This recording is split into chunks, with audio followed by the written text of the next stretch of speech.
This is a second edition of Night Driving Horror Stories, but before getting into them, I want to talk about today's sponsor, Scentbird. Scentbird is a company I've talked about before. It's a monthly cologne and perfume subscription service that lets you discover countless designer fragrances without committing to the giant expensive bottle. Scentbird carries some of the finest fragrances, like Gucci, Prada, and Versace, and delivers them right to your door for just $17 a month. You can explore over 600 designer fragrances with that number. Constantly growing. You pick a scent, you get the subscription, and you receive your fragrance. It's that simple. Fragrance comes in its own unique, colored bottles which are made to last you 30 days. This month I received the fragrance called Pause by Good Habit, as well as Reflection Man and Search both by Amway. Each bottle comes with its own card which explains what the fragrance smells like. For example, Pause has a scent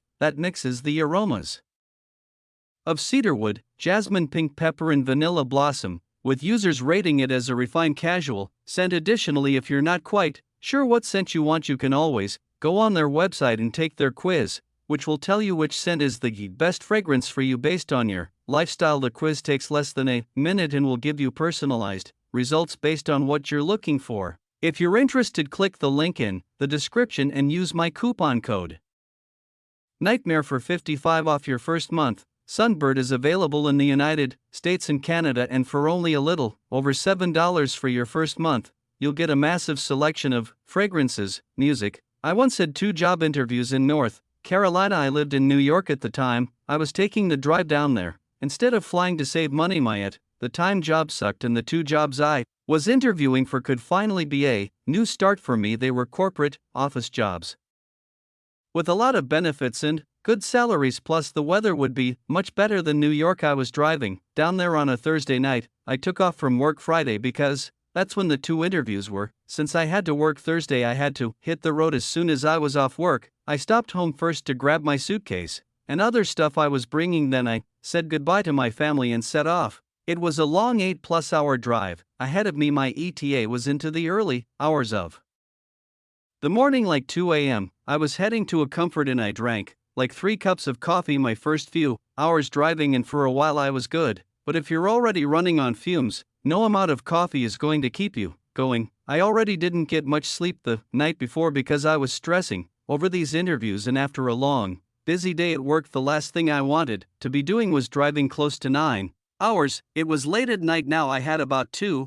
hours left just in the middle of the highway in a suit at like 12:30 at night. I came up with stories in my head about what may have happened, like maybe his girlfriend kicked him out of the car. I did this to keep my mind away because I felt like I was drifting away. Then something beyond frightening happened. It was only maybe 10 minutes after I had seen that man that I saw another man on the side of the road coming up, also in a suit, also just standing there. What the hell was going on? Slowed down to pull to the side of the road and possibly ask if everything was okay and maybe offer a ride. I don't know what I was thinking, but either way, when I was on the shoulder, almost to a stop, I looked in the rear view mirror and then turned around completely, and that man was gone, as if he just disappeared. I stepped on the gas and got back on the road. I was losing it. I needed to stop for another coffee. I had about an hour and a half to go at this point. I stopped at the first pit stop I could find and bought a medium coffee.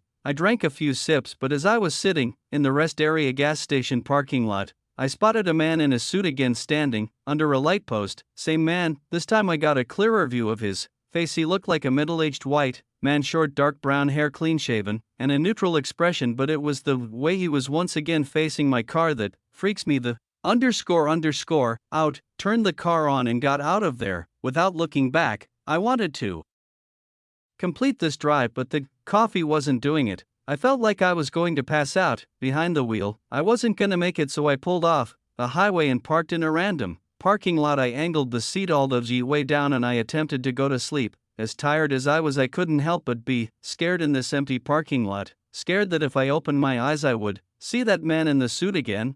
I was drifting into a sleep when something made me wake up again and open my eyes. Probably my mind playing tricks on me. Again, I looked around the outside of my car, scared I was gonna see him. I looked out each window and then the front windshield, and it was clear. Then I looked in the rear view mirror. and I felt my soul leave my body for a second because there I saw for a second, a person in the back seat, was the man in the suit again, but I didn't look long enough because I opened the door, screamed, and fell backwards out of the car. As I crawled back, I kept screaming until I finally got up, looked inside the car and saw nobody. The back seat was empty. As I came to my senses, I realized my mind had been playing tricks on me all night. There is no man in a suit. I'm just completely exhausted and need to sleep. I got back in my car, my heart racing. Honestly, now though I was too awake to go to sleep, I turned the car back on and finished my coffee and banged out the rest of the drive. By the time I checked into the hotel and got to the room, I fell into the bed and passed out right away. The next day my first interview was at 11 a.m., so I didn't get much sleep, but I definitely felt somewhat recharged. However, the second my interviewer walked out to greet me, I froze up. My interviewer looked identical to the image of that man in the suit I kept hallucinating the night before. No, the interviewer noticed me freeze up. I could see it in his face. I tried to recover from this, but it set the tone for the rest of the interview, and I was complete nervous and out of it. I felt like I weren't a dream. I left that interview with only an hour to get ready for my next one. My next interviewer was a woman. I did much better with this one because I actually got the job. I still work here and live in North Carolina now. My old therapist told me that she thinks the stress of mentally preparing for the interviews mixed with the lack of sleep caused me to hallucinate the main cause of my fear and stress, so I hallucinated a man in a suit because that's who I pictured would be interviewing me. I feel like it doesn't sound too far-fetched, but it doesn't change how downright horrific the whole ordeal was. Music. I was driving in Clearfield County, Pennsylvania one night to avoid traffic. Getting home, it was probably a little past midnight at this point, and the road was basically deserted, just the way I like it. I was listening to my usual podcast on the radio when a ding came from my car, alerting me that I was low on fuel. I put a pit stop into my Maps app for the nearest gas station, which was a little ways up the secluded road. About 5 minutes later, I pulled into the gas station on the right, the only parking lot for miles, as this road was basically nothing but woods on each side. The gas station with some generic, no-name gas station. I pulled next to the pump and noticed a man filling up the tank of his old beater pickup truck. He was looking at me as I walked past him and into the shop. Inside the shop, I bought a coffee and paid cash for my gas. When I came back outside, I noticed the man at the pump getting into his pickup truck, then driving away. After a couple of minutes of filling up the tank, I got back in my car and continued my drive, but not even a minute after leaving the station, I noticed on the side of the road on the grass was that same pickup truck from the gas station. It was just sitting next to the woods, turned off. Interesting. I kept driving, looking in my rear view mirror to see if it would turn on. Nope. I turned my podcast back on and continued my drive. A few minutes passed though, and I heard another ding come from my car. My dashboard screen showed that one of my tires was very low. I slowed down and started hearing a wobbling sound. I opened a window and knew right away I had a flat tire. I pulled to the side of the road and went to investigate. It was my rear driver's side tire. It was flat. I didn't think I hit anything. I would have felt it. The thought came to my head, what if that guy at the gas station slashed it? I took out my phone and was looking up the number for my roadside assistance company on Google. I heard the sound of a car or truck engine a little down the road behind me, but oddly I didn't see any headlights. It was just pitch black down there. Then the sound of the engine suddenly stopped and it was quiet again. I went to my trunk to grab the SOS flashlight out of my toolbox my dad gave me one year as a Christmas present. I grabbed the long light rod, turned it on and aimed it down the road. I saw the reflection of a truck's headlights pulled on the side of the road about 200 feet away. Looked like that pickup truck again. I gasped and ran into the woods and ducked behind a big bush and tree. I took out my phone and called 911.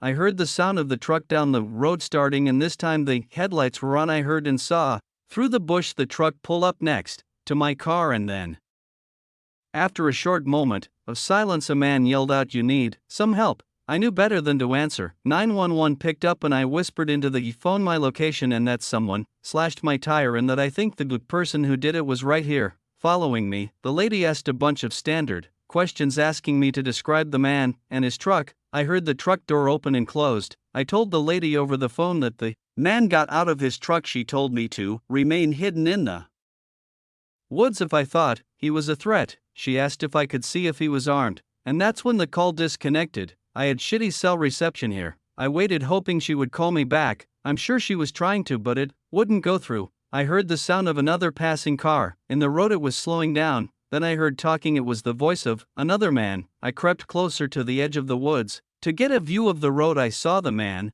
from the pickup truck standing next to this other stocked pickup truck in the middle of the road. He was talking to a person in the truck. I overheard the creepy man coming up with this fake explanation as to what was going on here. At that moment I rushed into the road, yelling help. I don't know him. Both the man in the truck and the man who followed me looked over to me, said to the men in the truck that this man slapped my tire and followed me here. The man in the truck's reaction was to look at the man with a disturbed look. The creepy man tonight having done anything to my tires and claimed he's never seen me ever. At the same time he hurried away to his pickup truck and started backing up until he cleared both of our vehicles, then drove off. The man in the other pickup truck got out and examined my flat, then offered me a ride into town. I told him I had police officers on the way, and sure enough, within a few minutes, a cop car with its lights on pulled up beside us. The man vouched for me when I told him about the other man. The police officer said he'd go down to the gas station and request to see the camera footage to see if it caught the pickup driver actually slashing my tire. The officer took my info and he waited with me while I waited for the roadside assistance company. The tow truck driver gave me a ride to a shop where my dad picked me up. I never heard from that police officer, so I guess he didn't see anything in that video footage. It's scary how close I was to probably being abducted though. Music, it was the most terrific haunting night of my life. It still sends shivers down my spine. I'm 28 years old and my boyfriend Todd lives in a different state from me. We take turns visiting each other for the most part, but I'll usually end up visiting him more often because he has his own place and I still live with my sister as a roommate. I was going up there for a week because it was winter break and I had off because I'm a teacher, so I packed a lot. I was taking up there my crappy '09 Hyundai Sonata that I bought for my sister. Up where Todd lives there was snow on the ground at this point, so the more north I got the more careful I had to be driving, as that car was not really built for driving in the snow. It was on the later side and, unfortunately, it was starting to snow really hard now. There were blizzard warnings earlier, but both Todd and I agreed it would be better to try and beat the blizzard tonight rather than come.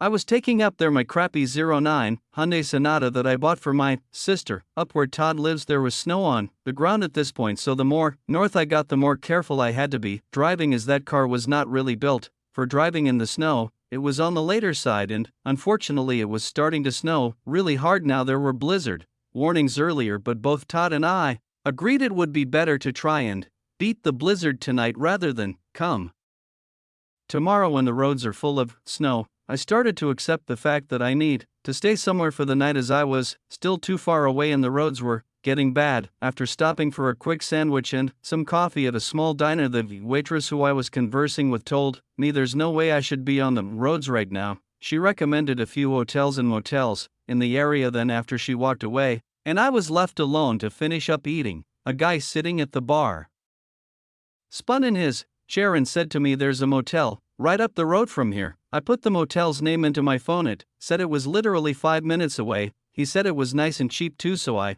could just get a quick night's rest and get back on the road tomorrow. He really seemed to overhear my whole conversation with the waitress. He was also just sitting there at the bar with a beer. I'd never seen a person go to a diner just to drink. I didn't even know diners really served alcohol.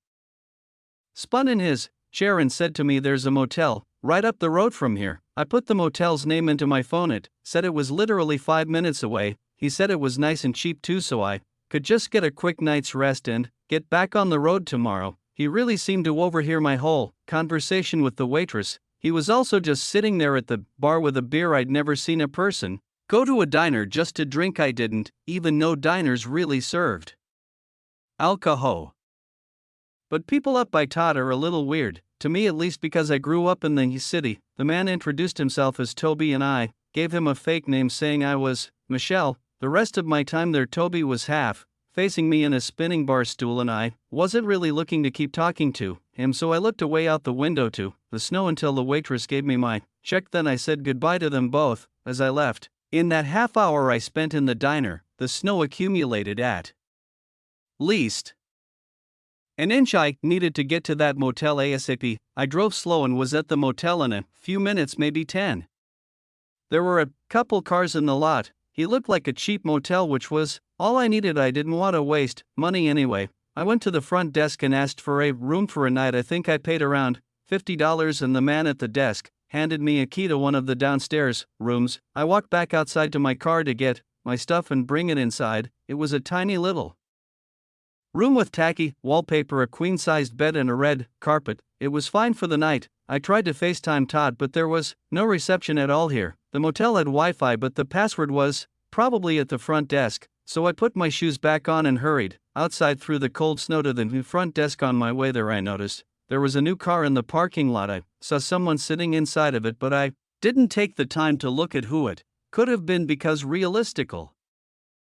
Who does that? The man at the front desk emotionlessly pointed to the free Wi-Fi sign with the password and I typed it in. It took a minute, but I was connected. I went back to my room in a hurry, locked the door and FaceTime Todd. Even with Wi-Fi the connection was so shitty I could see his face, but it would freeze frame for like 5 seconds and his voice would cut as well. I was able to at least communicate with him that I was safe in the motel. We decided to just text instead because who does that? The man at the front desk emotionlessly pointed to the free Wi-Fi sign with the password and I typed it in. It took a minute, but I was connected. I went back to my room in a hurry, locked the door and FaceTime Todd. Even with Wi-Fi the connection was so shitty I could see his face, but it would freeze frame for like 5 seconds and his voice would cut as well. I was able to at least communicate with him that I was safe in the motel. We decided to just text instead because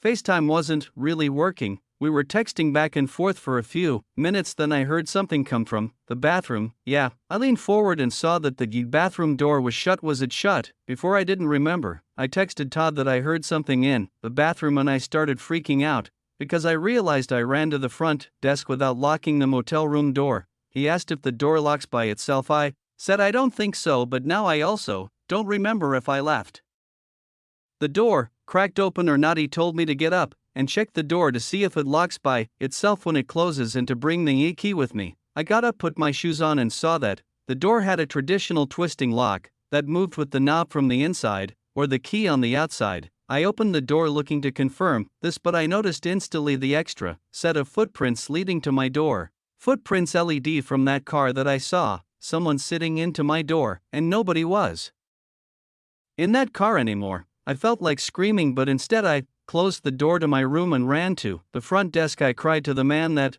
there's an intruder in my room. The front desk worker was not some huge, jacked dude, so I don't think he was wanting to go confronting someone. He told me to wait in here and he called someone. I thought he was calling the police, but instead he started speaking in some other language. I think he was calling a friend or associate. He hung up and told me again to just sit tight in here with him. I was standing in a position where I could see out the glass down to my room and I let out a shriek when I saw the door to my room open and that man Toby from the diner walking to his car. We lost eyes for a second before he got in his car and backed out onto the unplowed roads, disappearing slowly down the road. The front desk worker's associate or friend or whoever it was arrived a while later. He was this big guy who didn't speak English. I don't know what they were saying to each other, but the front desk worker told me he would give me a different room free of charge to make me feel better. I didn't feel better, but I didn't have any other options of places to stay at